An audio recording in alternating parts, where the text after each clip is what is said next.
Good morning, everyone. Welcome to yet another episode of Health Discourse with Sakshi and Sushant. So, hi, Sushant. Good morning. Good morning. So, to all our audience, this time we will be coming up with something very significant for cancer awareness. So, all of you know that a lot of lifestyle diseases are because of our bad nutrition choices, which does not favor our unique biology. And today we are also going to be discussing about what kind of nutrition choices could lead to cancer. So Sushant, I think let us begin this complete talk, and we would like to start with the basics of cancer development with regards to nutrition. So over to Yeah. you. So there are two components we'll discuss, as a part of the nutrition which programs our biology for onset and progression of various cancers, right, including oral cancer. Right. So one is, obviously we discussed last time we discussed about the role of glucose and lactate fermentation, right? How it feeds the growth of cancer cells, and also glutamine, right? So we're going to discuss glutamine in the next session, but today we're going to discuss something which a lot of people may not have heard of it, or probably not aware of it. What we call it sialic acid, right? And sialic acid is something which historically our body cannot produce, and it comes from various food sources such as dairy milk, uh, red meat, pork, right, lamb, beef, right? So a lot I of think these that's things, you mentioned the dairy products milk, mostly mostly milk. milk Yeah, products, yeah. and So this cow's will milk. not count. This will not count the fermented milk products because their properties No, actually changed, no, no, right? fermented milk. So it's a dairy So cow's milk. What I'm trying to talk, right? So historically, if you see, before humans came into being, there were a lot of mammals and mammalians, right? And they used to produce two type of uh, Sialic acid, right? One was new 5AC, other was new 5GC, right? So, so again, these were produced through a biochemical reaction, right? Which there was involvement of a particular, gene in this, what we call is CMA gene, right? And these are actually carbohydrates which are produced by our own genes, right? Which um, gets again it is secreted outside of our cells, so it forms a layer outside our cell. What we discussed about ECM extracellular matrix last time, right? And it's a cell to cell communication, right? But what happens is that a lot of pathogens who take this use this salic acid to enter into cells and start doing, a lot of bad things inside our cells, and that's one of the reasons why we have autoimmune disorders also, right? So essentially, what happens is around 2 million years ago, right, when humans were there, so this PMA gene was active at that time, right, and this pathogen enters cells and kill a lot of humans, right? So over a period of evolution, this gene has inactivated, right, uh, inside our body. So our body cannot produce specifically, new 5GC, which is the sialic acid which causes this autoimmune issue and which is linked to the development of cancer. So, a new 5AC is something which is uh, found in breast milk also, right, which is required for various brain function also. So the problem is not new 5AC, but the problem is new 5GC, right? So, so again, if you see infant formulas have a lesser amount, but it has new 5GC and AC both, right? So that's why infant formulas, in my opinion, is not required, right? It's really, really bad, right? So coming back to him, so what happened is, this genes was due to certain genetic mutation, this gene was inactive, right? So essentially, our body cannot produce this sialic acid, right? But when we, consume foods such as dairy, in excess of dairy, or you know, beef, red meat, right? Pork, lambs, right? Chicken doesn't have. So chicken doesn't have. So chicken is not a part of it. So it is red meat, and people who eat or probably milk, people who drink milk, right? It leads to, because most of these animals produce new 5GC. So when you consume it, it enters your body, right? It is transferred into cells, and immune the genes inside the cells. It actually incorporates into ECM, right? And again, your pathogens actually can enter your cells, or your immune cells react to it, right? And most of them are around are integrated with epithelial cells, so there is joints and soft tissues, right, and arteries. And that's why people who have this high level of new 5GC or sialic acid, right, around the cells, uh, immune system reactivates, are doing inflammation, and then it has impact on your tissues, on your soft tissues, on your joints, and that's one of the reason you have arthritis also, right? So that's the basic understanding. Sialic acid is something which our body does not produces, because we don't have that gene active, CMAH gene active, right?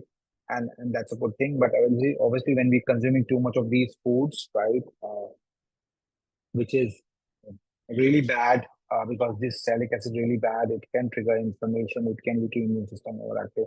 A lot of antibodies being produced, right? Which, so if someone goes for an antibody test, probably, or a blood test fail, or if we see these biomarkers, the indication there's a lot of mu5GC, overloading of mu5GC, right? And then, so that's a basic. So now coming on to the cancerous situation, right? So essentially, uh, there's a process called glycosylation, which is again the post-translation modification of protein, which is a part of the cellular mechanism, right? Which is a normal cellular mechanism.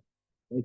So aberrant glycosylation is actually involved in cancer progression, because it is actually caused by the change in the expression of this mu5GC, right? So essentially, the sialic acid, the overexpression of this causes aberrant glycosylation, which is again an indication for solid tumors, right? But the most important part is the overexpression of this is actually, also because of a toxic microenvironment, right? So hypoxia, we all know, is the low level of oxygen in a cell or in a tissue to perform, which cannot perform bodily function. It's low level of oxygen, right? So hypoxia creates a situation, again, a hypoxic environment, a tumor microenvironment situation, when it is the expression of immune checkpoints, and it reduces the efficiency of chemotherapy and radiotherapy. These of these therapies used for tackling cancer, right? So in case of hypoxia, this particular CMA gene is reactivated, right? Increase the production of new 5GC, right? Which again leads to overexpression of new 5GC, which causes aberrant glycolization, right? Glycosylation, and this aberrant glycosylation is actually what causes cancer, right? So, so essentially, the sialic acid is something which we are ingesting from the food we are consuming, right? Basically, milk. Even if people in India, I know a lot of people do not take red meat. Some people eat, some people don't eat, right? But dairy is something that people in India prominently consume. So you Yeah. are saying that with So this, they are. It is also because it's not only that dairy is bad for everyone. No, it also that if someone is so someone's immune system doesn't know what it is, so it takes it as foreign attacks, right? And someone, so probably a lot of people who are vegan, or probably who drink less milk, or probably their immune then system are not lactose pre- intolerance, those who have these autoimmune disorders and all, so they already have a problem with dairy. Yeah, that's a different, that's a concept of molecular mimicry. That's a different, when you have I leaky know gut. that is a concept of molecular mimicry, but then when we talk about dairy, dairy is a prominent part of Indian diet, and we are feeding our children milk, no, morning, evening. I mean, there are some children who drink a lot So, of milk. so The, does that poses a risk to their health as well? the thing is, again, you cannot generalize it. So again, someone's immune system is trained to tackle it, someone is not, right? So someone's immune system is not able to train to tackle it, so probably it causes inflammation. It can be inflammation can spread to your joints, and autoimmune disorders can cause arthritis, or probably so again, there are certain. So you do consume it, but in terms of the tumor microenvironment when the cancer is progressing, so again, milk is something really really bad in terms of because as I mentioned about the toxic situation. There are certain situations which causes reactivate the genes, which causes harmful activity inside the body, right? For instance, if you have hypoxia, probably there's low oxygen level, and again we know it is all linked to your nitric oxide also because oxide regulates your oxygen uptake and delivery, right? So so in a hypoxic situation, probably it could lead to overexpression of this particular sialic acid, and which causes further growth, tumor further growth, cancer situation, right? So what you mean here is that the deficiency of nitric oxide in the body, and then that is one aspect which is, I mean, a lot of people with That is one of the aspect. So hypoxia is the situation. So again, it is not that everyone should stop drinking milk, right? Milk provides a lot of essential nutrients also, right? But that is because why people in India they're concerned that milk is a rich source of calcium, phosphorus, and then and protein and whey, vitamins, right? vitamin D also, and so that would be the concern. No, So again, Sakshi, it doesn't mean that you have to stop drinking it. I'm saying is you have to understand your biology. These things will never come up in your blood works or never come in your any CGMs or any investigations, current set of investigations, right? So these are certain biomarkers which overexpress under certain conditions, right? So you have to understand whether that condition is actually prevalent or developing in your case or not, right? So that is something which is important to understand, right? So in case of hypoxia, obviously it leads to overexpression of or reactivation of this particular gene, right, which actually is inactive in humans because of evolution and again, uh, red meat is something which should be avoided, right? Milk is something which you cannot avoid, but obviously in situation of milk, because even breast milk have, again, it has new 5AC, not GC, but in plant formula, there's a minimal amount of both AC and GC, right? So essentially, you need to understand your biology, whether your body is actually producing GC or probably GC is actually overacting your immune system or not, right? So again, it has to be very, very unique. You cannot generalize it, right? that's pretty interesting because earlier, I mean, this is not even through the microbial science, but traditionally, I would like to tell you, Mm. in Ayurveda also, they also actually say that at a certain age, children they should not be consuming milk once they become adults. Mm. That is a fact, and I'm pretty sure there has to be a science behind it, and I can relate it with that with the factors that you are telling me here, because now and in during it and something which has been a part of our ancient knowledge of Ayurveda. Even in Ayurveda they say that at some point of time you should stop drinking milk because your body will no longer be able to metabolize So it. I don't want to give this message that don't drink milk, right? That is a wrong message, right?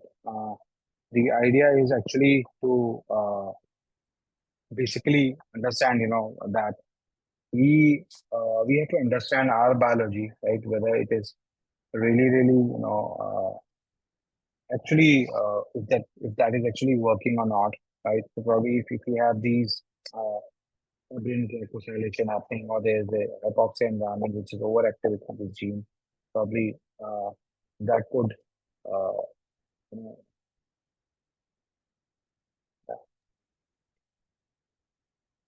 yeah, Hello.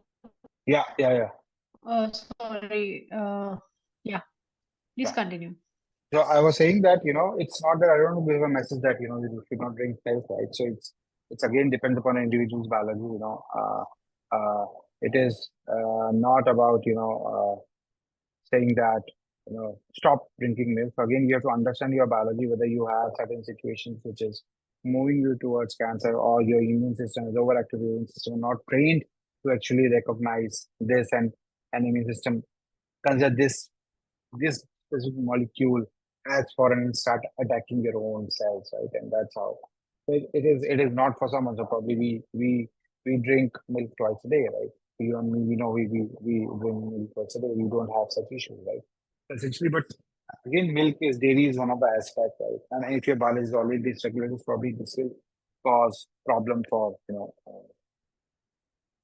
So, Sushant, tell me one thing. Earlier, we have discussed, I mean, individually when we were building this product, the up the gut. So we used to talk about the intestinal permeability part, how the compromised permeability is going to cause this molecular mimicry, right? Mhm, And mhm. the immune cells attack these things. So in terms of cancer, I mean, this is one part that the molecule you just mentioned, the sialic acid, right? So I mean, how is this mechanism actually That is a working different, inside the that is body? actually that is a different discussion altogether, right? Leaky gut or Okay. insular permeability is allows certain bacteria and food particles to move to the other part to other cells and tissues, and that's a overactive immune system, you know, Hmm. start attacking it. Probably sometimes there's a molecular mimicry, so they consider their own cells, right, as harmful, right? Or probably think they are actually the one creating problem and they start attacking it, and that's how you have this autoimmune issues, right?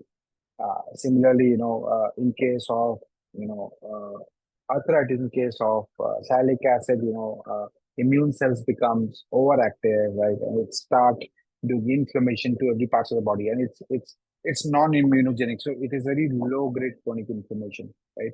It actually starts doing inflammation stories when it's stress to different parts of the body, right? So it's not something it happens overnight. It takes time for it to. So you will feel like your joints are like, you maybe 30 years, your joints are like 60 years, 70 years, right? So essentially, uh, those are the things we have to understand, right? Okay, so it's a leaky gut again. It's about lactose. So lactose, lactose, they think it is bad, and probably they start attacking and they start doing inflammation. That's how you have digestive issues, headache, and a lot of fatigue, and a lot of these things. When you drink milk, right? That's a problem of intestinal permeability. That has nothing to do with your genetic part, right? It's a wrong notion that your genes are not responsible for lactose I mean, intolerance. yes, we do know that it is the overexpression and underexpression of certain genes which is causing it. So when we mention about expression of genes, that is actually the microbial genes, right? Yeah, so essentially your 70% influences are around your gut lining. So obviously when there's a leaky gut, when there's intestinal permeability because of ongoing systemic inflammation, it is posed in your gut lining, the bacteria and food particles start moving from there to other parts. And again, your immune system becomes active, start doing inflammation, where they think it is bad, it is going to harm you, and that's a protective measure, right? And and again, it doesn't mean inflammation is bad. We need inflammation because we need to protect from the external pathogens and external harmful things which is happening inside the body. But again, overactive immune response is something bad, right? Which again, in case of leaky gut, it that is the reason you fix your gut, your lactose or gluten intolerance goes away, right? It's the same thing. It's the wrong thing people are spreading. Do not eat gluten, have gluten free. It's a marketing gimmick, right? Okay. So you and me enjoy gluten a lot, right? You know that our body responds very well to gluten. So again, coming back to the discussion of sialic acid, right? Again, sialic acid is not milk is not bad for everyone, right? We not probably stop over consuming red meat. And again, it is all depend whether your immune system is primed and trained for tackling such attacks or not, right? If it is not trained, so probably they will think it is something foreign I need to attack, right? And that's how you have inflammation, right? And again, cancer is specific situation when we have, these specific situations when hypoxic environment, right, which reactivates the gene, right? So essentially, the idea is to avoid taking at least red meat, right? Uh, and understand your biology, right? Probably, you can't assume that milk is bad, right? Yeah, I think with this we have come to the conclusion of this discussion. And yes, it is true that one needs to understand their biology in order to uh, figure out what exactly is the kind of nutrition that will not harm them, because the focus here is that you should not be eating something which is going to cause a problem to their body, right? Mm-hmm. One could either end up in a chronic health condition which could be chronic for many years, right? Mhm. And that itself is a problem. It's a very huge problem, right? And then cancers is another, prominently, So again, we have seen that it is growing. I'm not saying it is triggering cancer. I'm saying Yes, under certain situations, it could cause cancer, such as hypoxic situation, hypoxic tumor microenvironment, which which actually impacts your degrades your effectiveness of chemotherapy, right? It activates this gene, and then probably it leads to production of new 5GC inside the body, right? Which again is harmful. So fix your biology. Do not go for assumptions. Do not go for influencers or any nutritionists or your probably genetic testing companies. Understand your biology. Your biology is driven by epigenetic alteration. Your genes has nothing to do with it. Your genes are static. It doesn't change. Right? It just tells you have a potential to develop. It doesn't mean you will develop. So, that's correct. That's well said, Sushant. So thank you for this amazing discussion. And I think we will be back with another topic on nutrition in the next yeah. talk. Thank you. Bye bye.